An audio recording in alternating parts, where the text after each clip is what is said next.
Reza, vous êtes l'invité d'honneur du festival Icar à Brive et justement vous expliquiez tout à l'heure, il y avait un débat, l'importance aussi de la photographie mais aussi de ce que cela représente au niveau de l'échange et j'avais envie qu'un petit peu vous disiez un peu ce que vous disiez tout à l'heure par rapport à comment utiliser aujourd'hui la photo quand on est un voyageur, comment ne pas l'utiliser. Voilà, À mon avis, la première question à poser dans voyager, c'est pourquoi je voyage. Si je voyage pour moi seulement, et donc peu importe, je vais descendre le bus, je vais faire des photos des gens, je vais rentrer, et là, on n'a pas de réponse. Mais à partir du moment où un être humain, il se sent responsable, ben ça c'est dans tous les actes, il faut qu'il soit responsable. Et quand on est responsable dans tous ces actes, le moment où on arrive devant quelqu'un, c'est pas tout le temps de commencer à trouver l'appareil, mais on est venu ici pour parler, pour discuter, pour que je vous connaisse, pour que vous me connaissiez. Il faut réfléchir à ça, il faut dire que si moi je voyage, si c'est pour découvrir, si pour connaître une culture, est-ce que le fait d'avoir une machine entre moi et l'autre personne qui va m'emmener complètement à bidouiller, à comprendre comment ça fonctionne, est-ce que c'est comme ça qu'il faut que je fasse ou je vais voyager sans appareil? Donc vous conseillez un petit peu aux gens d'oublier un peu l'appareil photo et d'essayer de découvrir le voyage sans appareil photo finalement, hein? C'est même pas que je conseille, je leur dis, je leur demande, je leur supplie de ne pas partir dans ce genre de voyage avec un appareil photo et ils vont voir les relations qu'ils vont créer avec les gens, l'importance de cette relation. Et si jamais ils ont besoin de faire un petit souvenir, le photo de souvenir de eux-mêmes au dos d'un chameau ou devant la Tour Eiffel, maintenant il y a des téléphones portables. Ils font ça comme souvenir et ça suffit. Vous faites même des formations, vous avez créé une association pour aider justement des personnes qui n'ont pas forcément accès à la photo, justement à photographier. Vous pouvez nous parler un peu de cette association?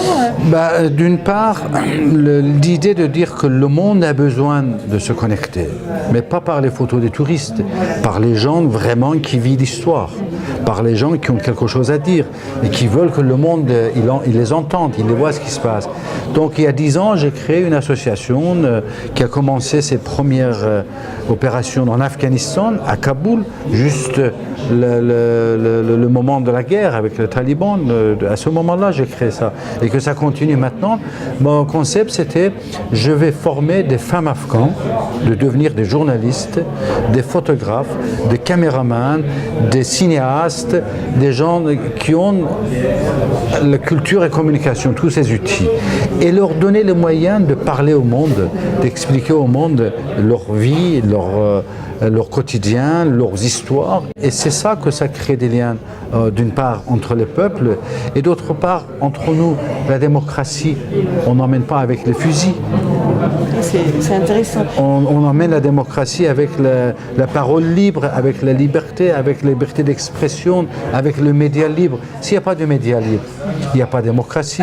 Et moi, c'est ce que j'ai fait dans 10 ans en Afghanistan, c'était semer ce concept de média libre et aider les Afghans eux-mêmes de devenir des bons journalistes, avoir des bons outils et créer leurs journaux, leurs outils de communication. Tout à l'heure, vous disiez très justement, effectivement, que c'est pas parce qu'on a un bon stylo qu'on est écrivain, c'est pas parce qu'on a un bon appareil photo qu'on est photographe.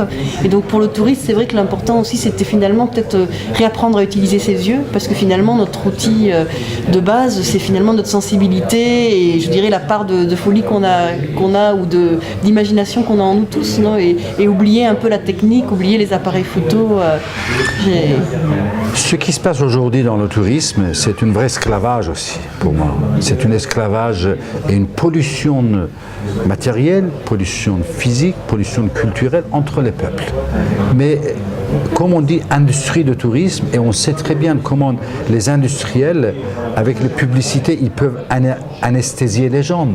Donc les touristes de masse aujourd'hui, pour moi, c'est un mouton qui était anesthésié par les grands constructeurs des appareils, par les grands opérateurs de tourisme qui leur vendent du rêve, qui leur vendent le découvert que finalement, si on réfléchit, les voyages qu'ils font, c'est ni découvert ni de rêve. Et ils arrivent dans un pays où ils n'ont aucun lien avec des gens, sauf descendre et faire des photos. Ils vont aller dans un endroit fermé en piscine. Ils auraient pu avoir la même piscine à 50 mètres de chez eux et que cet argent qu'ils ont dépensé et les kérosènes de l'avion qui pollue aussi la situation, tout ça, il aurait pu complètement économiser et faire autre chose. Donc tout ça, pour moi, ce n'est qu'un grand mensonge de grands industriels, de création des vendants du rêve et aussi des constructeurs des appareils qui vendent des appareils photo, les opérateurs. On est devenus des esclaves des industries. Merci beaucoup Reza Donc, et je souhaite à tout le monde de découvrir votre travail justement pour partir après plus allégé. Plus allégés avec leur corps Voilà. et leur cerveau et leur poignée de main et leur Voilà. sourire et ils vont voir la différence. Exactement. Merci beaucoup. Merci. Merci.